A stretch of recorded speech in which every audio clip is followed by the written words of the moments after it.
Good morning students. Standard 9 Unit 4 Exercise 4.6 Question number 1. இன்னைக்கு நாம பார்க்க போறது Practical Geometry.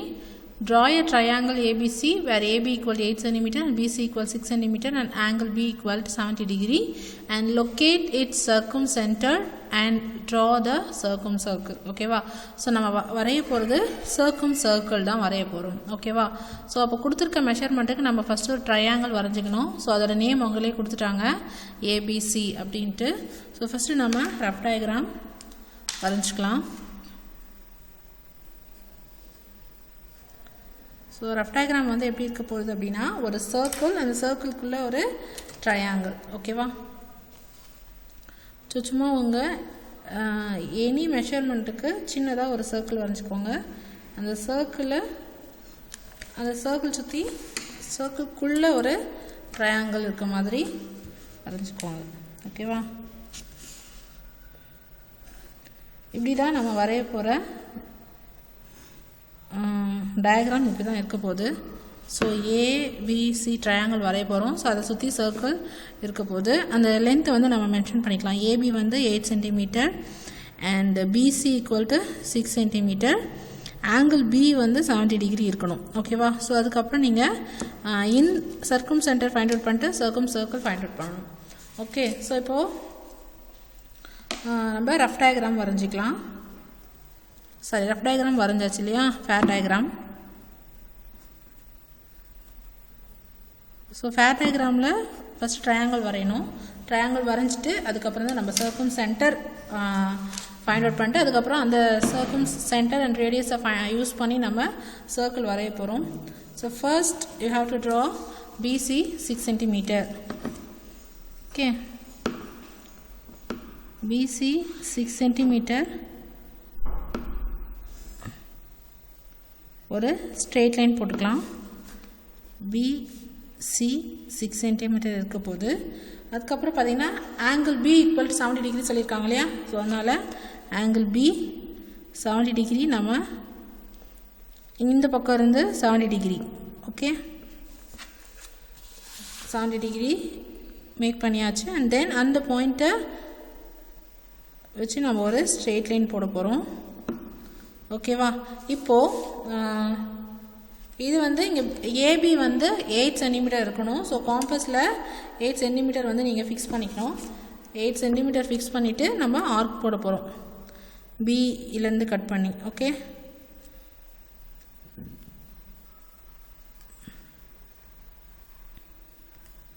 ஓகேவா? ஸோ இப்போ 8 சென்டிமீட்டர் நான் எடுத்துட்டேன். இப்போது இங்கே வச்சுட்டு ஒரு ஆர்க் கட் பண்ண போகிறோம். இங்கே பார்த்தீங்கன்னா அது லைனை விட எக்ஸ்டெண்ட் ஆகுது. ஸோ ஒன்றும் பிரச்சனை இல்லை, நீங்கள் இந்த லைனை வந்து எக்ஸ்டெண்ட் பண்ணிக்கலாம். ஓகேவா? ஸோ இந்த லைனை எக்ஸ்டெண்ட் பண்ணிக்கலாம். ஓகே, ஸோ இந்த பாயிண்ட்டுக்கு நம்ம ஏ அப்படின்னு கொடுக்க போகிறோம். ஓகே, ஸோ இப்போது இந்த பாயிண்ட்டையும் ஜாயின் பண்ணலாம். ஏசியை ஜாயின் பண்ணி இப்போ நமக்கு ட்ரையாங்கிள் ஏபிசி கிடச்சிருக்கும். ட்ரையாங்கிள் ஏபிசி கிடச்சிருச்சு. இப்போ இது வந்து 8 சென்டிமீட்டர் இல்லையா? அண்ட் தென் இந்த ஆங்கிள் வந்து 70 டிகிரி. இப்போ நம்ம ட்ரையாங்கிள் வரைஞ்சாச்சு. இதுக்கப்புறம் நம்ம சர்க்கும் ரேடியஸ் இல்லை சர்க்கும் சென்டர் எப்படி ஃபைண்ட் அவுட் பண்ணுறது அப்படின்னா எனி 2 சைட்ஸ் எடுத்துக்கணும். இதுலேருந்து எனி 2 சைட்ஸ் எடுத்துகிட்டு அதுக்கு நம்ம என்ன வரைய போகிறோம்னா ஒரு பெர்பெண்டிகுலர் பைசெக்டர் வரைய போகிறோம். என்ன வரைய போகிறோம்? Perpendicular bisector. அதாவது இந்த லைனை டூ ஈக்குவல் பார்ட்ஸாக பிரிக்கக்கூடிய ஒரு லைன் வரைய போகிறோம். ஸோ அது நம்ம ஆல்ரெடி முன்னாடியே நம்ம வரைஞ்சிருக்கோம். ஸோ பெர்பெண்டிகுலர் பைசெக்டர்னால் இப்போ நான் பிசி சைட் சூஸ் பண்ணுறேன்னா பிசியில் மோர் தென் ஆஃப் எடுத்துக்கணும். மோர் தென் ஆஃப் எடுத்துகிட்டு அப் அண்ட் டவுனில் 2 ஆர்க்ஸ் கட் பண்ணிக்கலாம். சியில் வச்சோம் அந்த ஆர்க்கை வந்து நம்ம கட் பண்ணோம் பாயிண்ட். ஓகேவா? ஸோ இப்போ நமக்கு ஒரு பெர்பெண்டிகுலர் பைசெக்டர் நம்ம கண்டுபிடிச்சிருக்கோம். பெர்பெண்டிகுலர் பைசெக்டர் வரைய போகிறோம். ஓகே, ஸோ நான் பிசி சைடு எடுத்திருக்கேன். பிசி சைடு எடுத்து ஒரு பெர்பெண்டிகுலர் பைசெக்டர் வரைஞ்சிருக்கேன். இப்போது அதுக்கு அடுத்தது நம்ம வேறு எந்த சைடு எடுக்கலாம் அப்படின்னா ஏபி எடுக்கலாம், இல்லைனா ஏசி எடுக்கலாம். எனி 2 சைட்ஸ் நம்ம எடுத்துக்கலாம். ஆல்ரெடி நம்ம ஒன்று ஃபைண்ட் அவுட் பண்ணிட்டோம். இப்போ நான் ஏசி சைடு எடுக்கிறேன். ஓகேவா? ஸோ ஏசியில் மோர் தென் ஆஃப் வந்து தோராயமாக அப்ராக்சிமேட்லி மோர் தென் ஆஃப் எடுத்து 2 ஆர்க் கட் பண்ணுறோம். ஓகே, இப்போ ஏல வச்சு சியில் வச்சு கட் பண்ணிட்டேன் இல்லையா? இப்போ ஏல வச்சு கட் பண்ணோம். உங்களுக்கு டச் ஆகலைன்னா ஒன்றும் பிரச்சனை இல்லை, நீங்கள் மறுபடியும் அங்கேயே வச்சு எக்ஸ்டெண்ட் பண்ணிக்கலாம். இந்த ஆர்க்கை வந்து எக்ஸ்டெண்ட் பண்ணிக்கலாம்.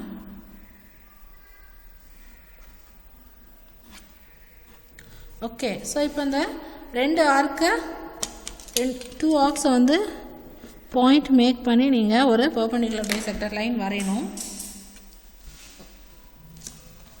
ஓகே, ஸோ இப்போது இது ரெண்டுத்தையும் ஜாயின் பண்ணுறோம்.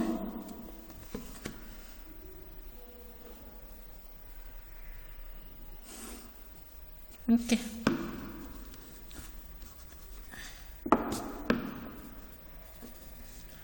இப்போ இந்த 2 பெர்பெண்டிகுலர் பைசெக்டர்ஸும் எந்த பாயிண்டில் கட் பண்ணிக்குதோ அந்த பாயிண்ட்டை தான் நம்ம சர்க்கும் சென்டர் அப்படின்னு சொல்லுவோம். இந்த சர்க்கும் சென்டரை நம்ம என்னன்னு மென்ஷன் பண்ணுவோன்னா எஸ் அப்படின்னு மென்ஷன் பண்ணுவோம். ஓகே, புரிஞ்சுதா? ஃபஸ்ட்டு கொடுத்துருக்க மெஷர்மெண்ட்டுக்கு நம்ம என்ன பண்ணணும்னா ஒரு ட்ரையாங்கிள் வரைஞ்சிக்கணும். அந்த ட்ரையாங்கிளுக்கு அப்புறம் எனி 2 சைட்ஸ் நீங்கள் எடுத்துக்கலாம். நான் இங்கே பிசியும் ஏசியும் எடுத்திருக்கேன். நீங்கள் ஏபிபிசி கூட எடுக்கலாம், இல்லை ஏபிஏசி கூட எடுக்கலாம். எனி 2 சைட்ஸ் எடுத்து ஒவ்வொரு சைடுக்கும் ஒரு பெர்பெண்டிகுலர் பைசெக்டர் வரையணும். அந்த பெர்பெண்டிகுலர் பைசெக்டர் எப்படி வரையிறதுன்னு உங்களுக்கு ஆல்ரெடி தெரியும். எந்த சைடு எடுக்கிறோமோ அந்த சைடோட மோர் தென் ஆஃப் மெஷர்மெண்ட் எடுத்து 2 சைடும் வந்து ஆக்ஸ் கட் பண்ணணும். ஃப்ரம் பி அண்ட் சிலேருந்து பிசி எடுக்கிறீங்கன்னா பி அண்ட் சிலேருந்து நீங்கள் ஆக்ஸ் கட் பண்ணிங்கன்னா உங்களுக்கு ஒரு பாயிண்ட் 2 பாயிண்ட் வந்து மேக் ஆகிருக்கும். ஸோ நீங்கள் அதை வந்து ஜாயின் பண்ணி ஒரு பெர்பெண்டிகுலர் பைசெக்டர். அதே போல் தான் ஏசி சைடுக்கு ஒரு பெர்பெண்டிகுலர் பைசெக்டர் வரையணும். இந்த 2 பெர்பெண்டிகுலர் பைசெக்டர்ஸும் எங்கே வந்து மீட் பண்ணிக்குதோ, எந்த இடத்துல வந்து கட் பண்ணிக்குதோ அந்த பாயிண்ட் தான் வந்து சர்க்கும் சென்டர் அப்படின்னு சொல்லுவோம். ஓகே, அந்த சர்க்கும் சென்டர்லேருந்து தான் நம்ம ஒரு சர்க்கிள் வரைய போகிறோம். ஓகேவா? ஸோ அதுக்கு நமக்கு ரேடியஸ் தேவைப்படும். ஸோ ஃபஸ்ட்டு நம்ம ரேடியஸ் ஃபைண்ட் அவுட் பண்ணலாம். எவ்வளோ சென்டிமீட்டர் இருக்குது அப்படின்ட்டு இங்கே பார்த்தீங்கன்னா உங்களுக்கு 4. கரெக்டாக 4.5 இல்லை 4.4 4.4 வந்து உங்களுக்கு ரேடியஸ் இருக்குது. எல்லா சைடுமே அது ஈக்குவலாக இருக்கும். ஓகேவா? ஸோ அப்போது 4.4 சென்டிமீட்டர் ரேடியஸ் இருக்குது. ஸோ நீங்கள் 4.5 இல்லை 4.3 எது வந்தாலும் ஓகே தான். ஸோ ஒரு டெசிமல் பிளேஸ் வந்து வேறுபடுறதுல ஒன்றும் பெரிய பிரச்சனை இல்லை. பட் ரொம்ப வந்து டிஃபர் ஆகக்கூடாது. ஸோ அப்போ 4.4 இல்லை 4.5 இல்லை 4.3 இதில் உங்களுக்கு எதில் வந்தாலும் ஒன்றும் பிரச்சனை இல்லை. ஸோ இப்போ என்ன பண்ண போகிறோம் அப்படின்னா சர்க்கும் சென்டர்லேருந்து, புரியுதா? அந்த எஸ் பாயிண்ட் இருக்கு இல்லைங்களா, அந்த சர்க்கும் சென்டர்லேருந்து தான் நம்ம இப்போ சர்க்கிள் வரைய போகிறோம். ஓகே, ஸோ இங்கே பாருங்கள் 3 சைட்ஸும் கரெக்டாக உங்களுக்கு ஈக்குவலாக இருக்கும். ஸோ இப்போ இது 3 பாயிண்ட்ஸையும் நம்ம ஜாயின் பண்ண போகிறோம். ஜாயின் பண்ணால் தான் அது கரெக்டாக 3 ஏபிசி 3 வெர்டிசஸையும் கரெக்டாக அது வந்து டச் பண்ணும். ஓகேவா? ஸோ அதுக்கு பேர் தான் வந்து சர்க்கிள். இங்கே பாருங்கள் ஏபிசி. ஸோ வெளியிலையும் போகாது, உள்ளேயும் இருக்காது.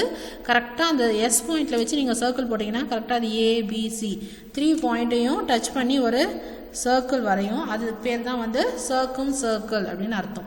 ஸோ அப்போ சர்க்கும் ரேடியஸ் ஈக்குவல் டு எத்தனை சென்டிமீட்டர் கிடச்சி நமக்கு 4.4 சென்டிமீட்டர் கிடச்சிது. ஓகேவா? ஸோ இதை பேஸ் பண்ணி தான் நீங்கள் கன்ஸ்ட்ரக்ஷன் எழுத போகிறீங்க. கன்ஸ்ட்ரக்ஷன் நீங்கள் உங்களுக்கு புக்கில் ஒரு எக்ஸாம்பிள் ப்ராப்ளம் கொடுத்துருக்காங்க. ஸோ அதை ஃபாலோ பண்ணி நீங்கள் கன்ஸ்ட்ரக்ஷன் எழுதிக்கலாம். ஓகேவா? ஸ்டெப் 1 பார்த்தீங்கன்னா உங்களுக்கு 4 ஸ்டெப்ஸ் தான் இருக்குது. அதில் பார்த்தீங்கன்னா உங்களுக்கு இருக்கா? ஸோ இங்கே ஒரு எக்ஸாம்பிள் ப்ராப்ளம் கொடுத்துருக்காங்க. ஸோ ஸ்டெப் 1ல draw the triangle ABC with the given measurements. Step 2, construct the perpendicular bisector of any 2 sides AC and BC. நாம இங்கே எடுத்துருக்கிறது BC and AC எடுத்துருக்கோம். ஸோ நீங்கள் எந்த 2 சைடு எடுத்துக்கிறீங்களோ அந்த 2 சைடை வந்து நீங்கள் இங்கே மென்ஷன் பண்ணணும். And let them meet at S. நான் ஆல்ரெடி சொல்லியிருக்கேன், அந்த 2 பெர்பெண்டிகுலர் பைசெக்டர்ஸும் மீட் பண்ணுற இடத்துக்கு பேர் எஸ்ன்னு, which is the circumcentre. அதுக்கு பேர் தான் circumcentre. Okay. Step 3, S as centre and SA SP SC as radius. அதாவது இது 3மே வந்து ரேடியஸ்ன்னு சொல்லுவோம். அது 3மே ஈக்குவலாகவும் இருக்கும். Okay. So draw the circumcircle to passes through ABC. ஏபிசியை வந்து டச் பண்ணுற மாதிரி நம்ம சர்க்கிள் வரைஞ்சிருக்கோம். ஸோ அப்போ சர்க்கும் ரேடியஸ் நமக்கு கிடைச்சது வந்து பார்த்தீங்கன்னா உங்களுக்கு 4.4 கிடச்சிது. ஸோ அதை தான் நீங்கள் இங்கே எழுதணும். ஓகேவா? இங்கே புக்கில் இருக்கிறது எழுதிடக்கூடாது. நமக்கு என்ன சர்க்கும் ரேடியஸ் கிடைக்குதோ அதை எழுதணும். இங்கே ட்ரையாங்கிளுக்கு அவங்க கொஷினில் என்ன நேம் கொடுத்துருக்காங்களோ, இப்போ நமக்கு இங்கேயும் ஏபிசி தான் இருக்குது. நமக்கு கொடுத்துருக்க ஃபஸ்ட்டு கொஷினும் ஏபிசி தான். ஸோ ஒன்றும் பிரச்சனை இல்லை. பட் இங்கே மட்டும் மாறும். நம்ம எந்த 2 சைடுக்கு எடுத்துருக்கோம் இங்கே அப்படின்னா நான் பிசி அண்டு ஏசி எடுத்திருக்கேன். ஓகேவா? ஸோ இந்த 2 சைடு மட்டும் நம்ம என்ன சைடு எடுக்கிறோமோ அதுக்கேற்ற மாதிரி நீங்கள் போட்டுக்கணும். ஓகே, மற்றது எல்லாமே சேம் தான். சர்க்கம் ரேடியஸ் நமக்கு என்ன கிடைக்குதோ, நம்ம வரைகிற டயக்ராமுக்கு என்ன கிடைக்குதோ அதான் எழுதணும். ஸோ மொத்தமாகவே உங்களுக்கு 3 ஸ்டெப்ஸ் தான் உங்களுக்கு இந்த கன்ஸ்ட்ரக்ஷன். ஓகே, ஸோ இதே மாதிரி தான் நீங்கள் மற்ற இருக்கக்கூடிய ப்ராப்ளம்ஸும் போட போகிறீங்க. புரிஞ்சிருக்கும்னு நினைக்கிறேன். So circle and Sargam radius எப்படி வரைகிறது, சர்க்கம் சென்டர் எப்படி ஃபைண்ட் அவுட் பண்ணுறது, அதை யூஸ் பண்ணி எப்படி சர்க்கிள் வரைகிறதுன்றதை நம்ம இந்த வீடியோவில் பார்த்தோம். ஓகே.